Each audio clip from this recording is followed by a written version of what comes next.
Hi guys, Louie here, and I'm going to give you my opinion of where the silver market is going and why I think there is actually going to be an explosive move up in silver. And I'm going to do this from the framework of looking at global mine production, investment in the SLV, and also some information about how much you and I and all other silver stackers are stacking. So let's get going, and I'll try to make this case as best as I can. So here we go. What is global mine production in 2019? Well, 27,000 metric tons. As you might notice here, global mine production has not increased in 3 years. I don't know if that's peak silver or peak silver at those prices, but we've had a pretty static amount of mine production. I'm not going to address recycling presently, but let's, for argument's sake, let's say that the mines produce in a normal year, which 2020 is not by a long shot, 27 metric tons of silver. You might be asking, how many troy ounces is that? 864 million. You might even want to call that about a billion, okay? But about 864, 900 million, pretty close to a billion ounces of silver, newly mined every year in a good year. What will this year be? Clearly far less. Let me move on.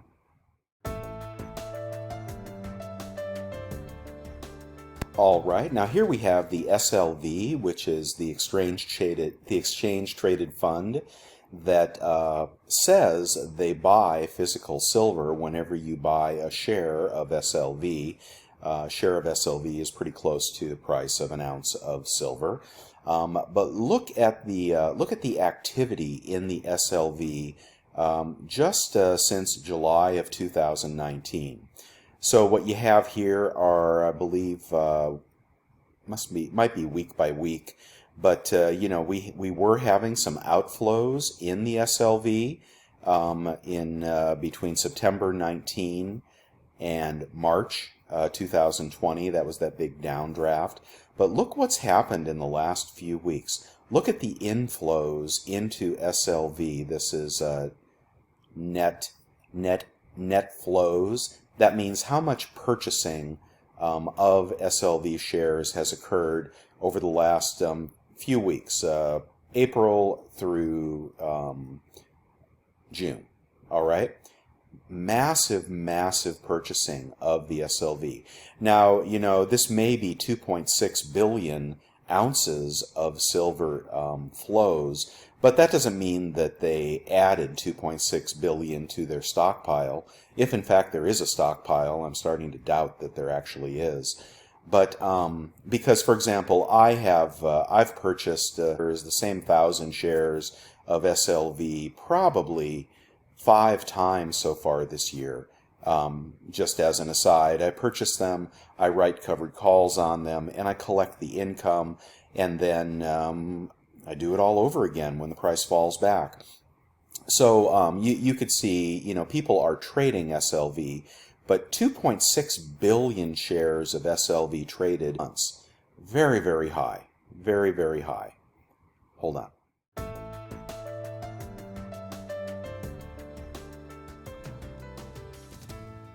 All right, now let's take a step back and look at who owns bullion today. This is a great article over at JM Bullion. Who owns the most silver bullion today? And we're going to try and keep this really simple, but here's the chart, which may be a little hard for you to see. The blue, and this chart goes up to about a billion ounces, okay? These are in millions of ounces, and there's 1,000 million. So keep that frame of reference that mine production has been historically about 1 billion ounces a year. All right? So, but in the total silver holding market, what are the holdings of those that we're able to know about? And there may be some that we're not, but this is what is published according to JM Bullion. Well, the large blue mass here is the COMEX. All right. Let me go on to The SLV. Okay, so we all know about the COMEX. They regulate the price of silver. They technically have silver available for delivery, and people can lock in prices there. However, there is growing speculation that they don't have the silver, and I believe people have proven that it is kind of a fractional reserve system. They probably use derivatives to maintain the rights to paper silver. But do they have 180 million ounces of silver in custody with J.P. Morgan? I doubt that. I doubt that. But they have been number one in the past. But look what's overtaking them. These are shares in the SLV, and I believe they said the SLV, let's see, from 275 up to about 625. 350 million ounces accounted for and theoretically in the vaults of BlackRock for shares purchased by SLV. I can't really read all those, but COMEX has a bunch or not, and SLV has a bunch, but look at the rate of growth. Look at the rate of growth since 2000, even 2010. All right, we've had crashes, but look at the stockpiling that's going on. The stockpile, basically 1 year's production, 1 year's mine production. Let's read a little bit more about the transparent holdings. And J.P. Morgan has a bunch, but they are both custodians, I believe, for COMEX and for SLV. But their holdings have been growing over time to 95 million ounces, all right? And you could say that J.P. Morgan is stockpiling a lot of the silver on Earth. All right, so that is a given. Everybody knows that. The SLV is growing, whether it be paper silver or physical silver. I'm going to take a look at the prospectus to find out whether I believe that there's actual physical silver backing the 300 million ounces in the SLV. Hold on. Okay, here, and this is really heartening.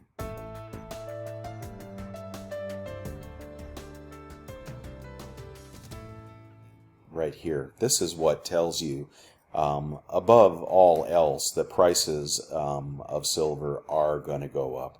All right.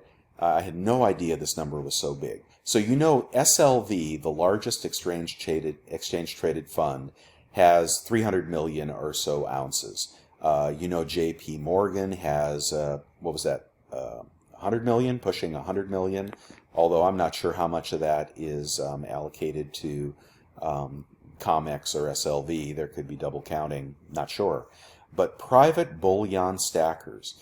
Perhaps you've heard or even seen some bullion buyers at times referring to themselves as silver stackers. The growing trend of physical silver bullion coin and bullion bar buying has been rather steady since the 2008 financial crisis. Many of today's silver bullion buyers are able to sleep better knowing they have some direct wealth outside of the banking and financial system. Okay, you guys know all that, right?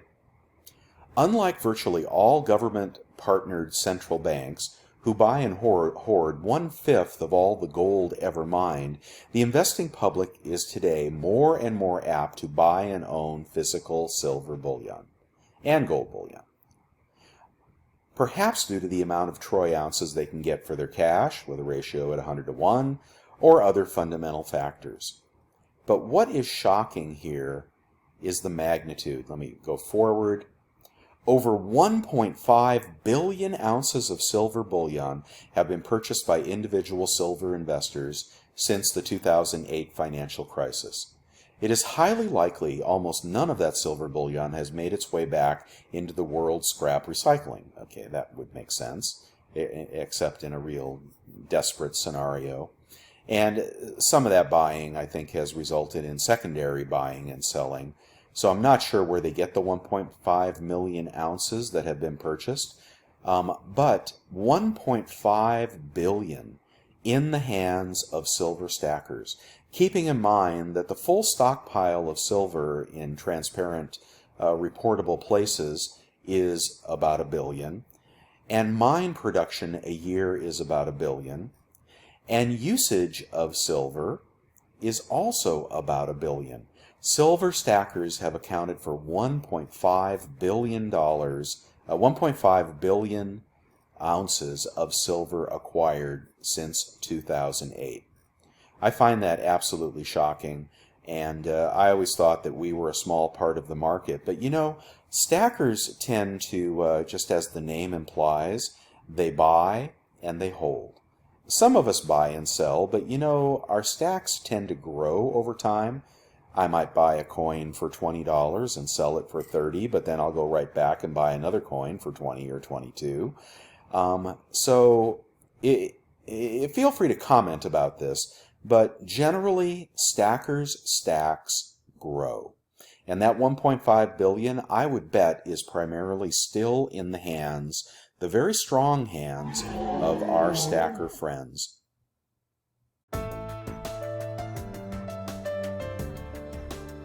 All right, it's also worth examining demand. And just as supply is going to be dramatically limited this year, demand will be reduced as well, temporarily. I think demand will be coming back faster than supply, but we will see. That depends on the price also. But let's take a look and see, of that 1 billion ounces that's used every year. There it is up there, 1,040,000,040 in 2000. Oh, this is an old chart. Well, I apologize, this chart is not updated, but we can look at the relative values. So taking a look at jewelry, in demand, about 22%. Coins and bars, historically, was about 30%. Silverware, 62%. I'm not sure who still buys silverware. All right, 558% industrial fabrication. All right, so over half of the demand in industrial fabrication, and the uses for silver, are certainly growing in the biomedical field as well as the solar industry, and of course it is used widely in electronics. It is the go-to metal for conductivity. So about 58-59% in industrial capacity. And here they tell you how much is electrics. Photography has clearly been dropping, but still 46% of annual silver supply used in photography. That's surprising. All right, and they get into deficits and surpluses here. But between jewelry and industry, between jewelry and industry, 58, 68, 78, 80, over 80% is being utilized between jewelry and industry. All right, so that's just a notation. Coins and bars, I know that goes up and down. So, but that was about 29% as of 2015. All right, so there you get the lay of the land. And of course, if you thought that industrial demand was going to drop to zero, well, there'd be a whole lot of silver available. But I don't think it will. All right, let me go on here. So now you see where the demand comes from. You see that stackers have a strong physical presence. You see that JP Morgan is all but hoarding as much silver as they can get their hands on. You also see that COMEX says they have a bunch of silver, and SLV says they have a bunch of silver. There are 100 videos on people claiming the COMEX is a somewhat fraudulent organization and that they do not possess the silver they say they possess, which can be evidenced in people trying to take possession of their 1,000-ounce bars and having to wait a month or two to even get it. But SLV is also suspect in my mind. And of course, I like SLV and I trade SLV, but it is just a fraction of my silver holdings. But going back to the SLV. All right, here I am at the SLV Prospectus. This can be pulled right off of E-Trade. So iShares Silver Trust. Now, I thought when I read this, I would read something like, SLV deposits a share of an ounce of silver into the custodian's vault for every ounce of SLV purchased, or net ounce. Of course, they have to net, the purchases. But you saw there's been tremendous accumulation over the last few months. But you know what? You know what I read? I read exactly the opposite. I have lots of skepticism here, and let me see if I can find some of the highlighted. For example, they issue shares in baskets of 50,000 or integral multiples thereof, so even greater than 50,000. And baskets may be redeemed by the trust in exchange for the amount of silver corresponding to their redemption value. Individual shares are not redeemable by the trust. All right, so in order to redeem silver, you have to have massive amounts of money, and I believe there are only 10 or 20 registered parties that can actually get $50,000 to $500,000 baskets of ounces of silver from SLV. So these are not small guys here. These are the big players. But so keep that in mind. If you want your silver to redeem it, you have to be basically a millionaire. Hold on one second. All right, the trust objective. The trust seeks to reflect generally the performance of the price of silver. The trust seeks to reflect such performance before payment of the trust's expenses and liabilities. The shares are intended to constitute a simple and cost-effective means of tracking silver. An investment in physical silver requires expertise. Being efficient in amounts beyond may reach investors. Shares have been designed to remove obstacles. Okay, that's mostly a sales pitch. All right. Backed by silver held by the custodian. The shares are backed by the assets of the trust. Okay, they're not backed by silver. They're backed by the assets of the trust, whatever those may be. The trustee's arrangements with the custodian contemplates that at the end of each business day there can be in the trust account maintained by the custodian no more than 1,100 ounces of silver in an unallocated form. So they're saying that they want all silver to be identifiable to the owners, and that's a good thing. The bulk of the trust silver holdings is represented by physical silver. The bulk, okay, well, bulk can be 51%, I suppose, so I guess we've got at least 51% represented by physical silver. All right, is identified on the custodian's ID, books allocated, etc., etc., etc. So we already know here that something less than 100% is in silver. Is it 49% less than 100%? I don't know. Proceeds received by the trust from the issuance and sale of baskets consist of silver deposits. Such deposits are held by the custodian on behalf of the trust. I think that's BlackRock.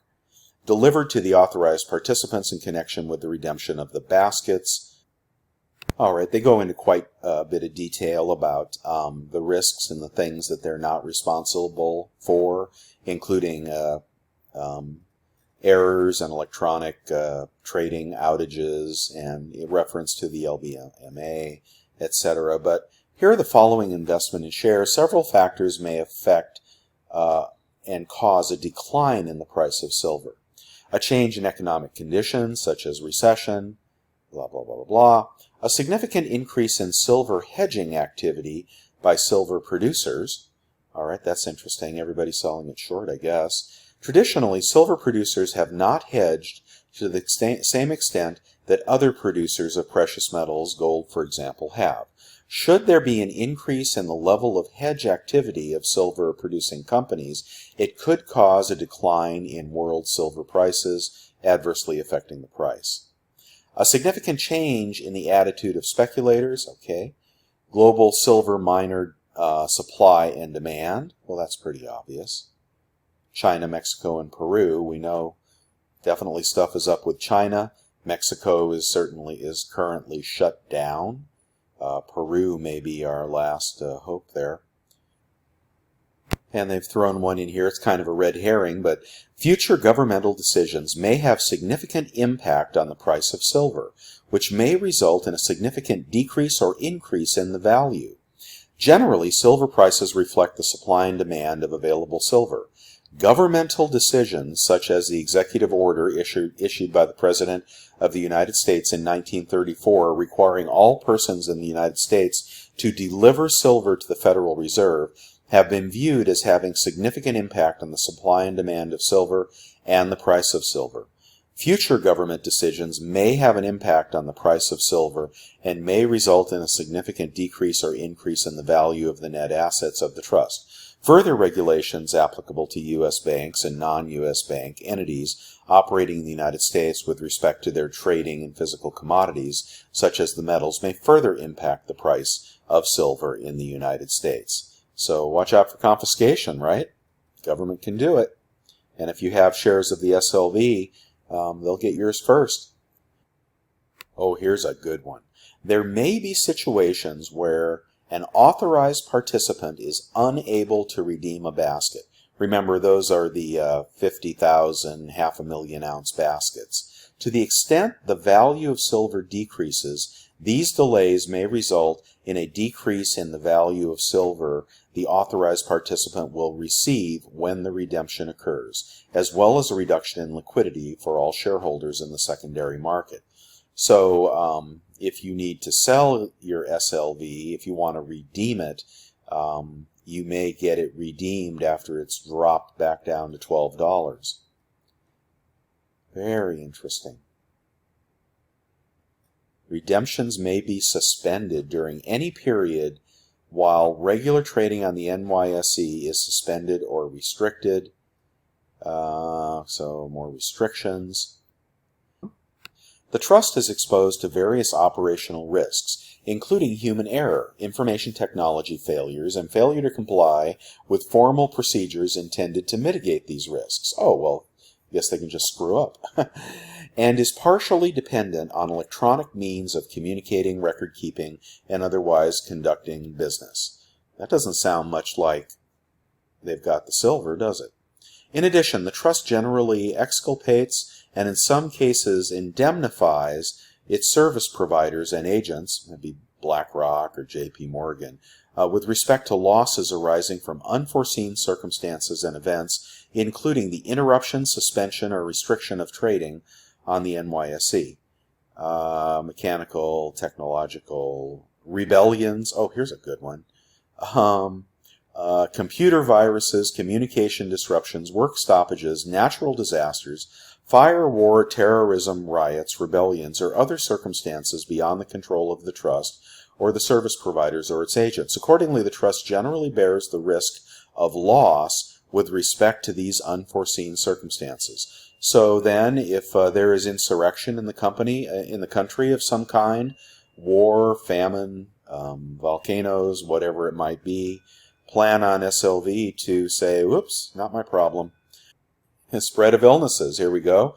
Something about COVID. Outbreak of COVID, and now been spread globally. The outbreak has resulted in travel restrictions. The impact of this outbreak has adversely affected the economies of many nations.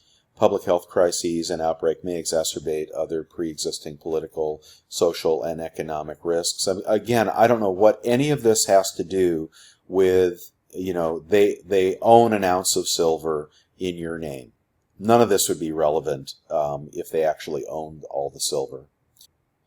Although the relationship between the custodian and the trustee concerning the trust's allocated silver is expressly governed by English law, interesting, a court hearing any legal dispute concerning that arrangement may disregard that choice of law and apply U.S. law. Okay, in which case the ability of the trust to seek legal redress against the custodian may be frustrated. All right, that's over my pay grade. Shareholders and authorized participants lack the right under the custodian agreement to assert claims directly against the custodian. So here they've got a nice Chinese wall built between the trust and the custodian. So if the custodian, for example, is speculating with paper contracts and it goes against them and they go bankrupt, there's no redress. Significantly limits the options for recourse. Neither the shareholder nor any authorized participant have the right under the custodian agreement to assert a claim of the trustee against the custodian. Silver transferred in the trust in connection with the creation of baskets may not be of the quality required under the trust agreement. The trust will sustain a loss if the trustee issues shares in exchange for silver of inferior quality. So here they are exempting the custodian from having 999 silver or COMEX authorized silver. That could affect your value. The trust's lack of insurance protection and the shareholder's limited rights of legal recourse. Okay. The sponsor and its affiliates manage other accounts, funds, and trusts, including those that invest in physical silver bullion or other precious metals, and conflicts of interest may occur, which may reduce the value of the net assets of the trust. Unallocated accounts. An unallocated account does not have specific bars set aside, and the customer only has a general entitlement to the metal. A general entitlement to the metal. So there are allocated accounts if some of the big players do want to take delivery, but unallocated accounts have general entitlements to the metal. It is the most convenient, cheapest, and most commonly used method of holding metal. Unallocated entitlement. Transactions may be settled by credits or debits to the account, while the balance represents the indebtedness between the two parties. Credit balances on the account do not entitle the creditor to specific silver bars.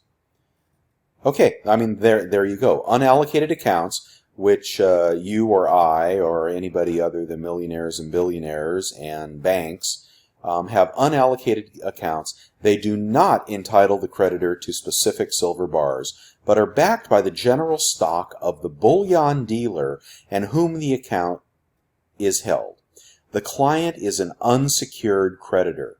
Should the client wish to receive actual metal, this is done by allocating specific bars or equivalent bullion products, which are in those 50,000 ounce to 500,000 ounce baskets, which no one probably ever does. So I'm going to leave it with that. That pretty much tells the story that if you think there's an ounce of silver somewhere when you buy SLV, well, there may be silver, but it's unallocated silver, and unallocated silver is not the right to a silver bar, which means that they don't have to have the silver. They have some silver somewhere with BlackRock, who's probably cozy with JP Morgan as they corner the silver on the planet. As you and I and individual investors buy into the SLV in record numbers, pushing up demand, with only 1 billion ounces available from the mines a year, which is completely used up through current demand, and I would argue that investor demand will someday be greater than industrial demand. And then this, what looks to me, in my opinion, to be some kind of a paper derivatives investment in the SLV, and we suspect, and many people suspect, that COMEX is also a paper organization. How much would it take to really push this over the edge? I mean, maybe JP Morgan is just trying to buy all the silver in the world, and then they can somehow meet delivery requirements. But I don't know. As long as we stackers continue to stack billions of ounces, as long as they continue to use silver in somewhat disposable assets, as long as silver jewelry is popular and read forever, right? Demand is going to increase in silver, especially with the devalued dollar. So can they keep the lid on this paper silver market forever? I don't see how. I don't see how. I think when JP Morgan's got enough silver in the bank, they're going to let this run. Or maybe it'll be when the big banks, or go broke and they have to rely on something. They'll give everybody else a credit for $20, and then they'll take the silver and it'll be worth $200. But anyway, since I do talk about SLV quite a bit, I did want to feather this into the conversation. I don't for a minute now think that there is an ounce of silver held in a secure custodial account with your name on it if you buy a share of SLV. So I guess we're buying derivatives, guys. But, paper is paper and it can be manipulated, but more people that take delivery, and if you're a stacker, you're one of the smart ones. You're taking your delivery, you're stocking it away, and I don't think you're selling it for $20. At least I hope not. All right, would love to hear your comments, especially for those of you that have specific experience in these markets. You know a lot more than I do, but this is the first time I've read the prospectus of the SLV, and I'm somewhat shocked. But overall, silver, it's a great place to be. Don't lose faith. Bye now.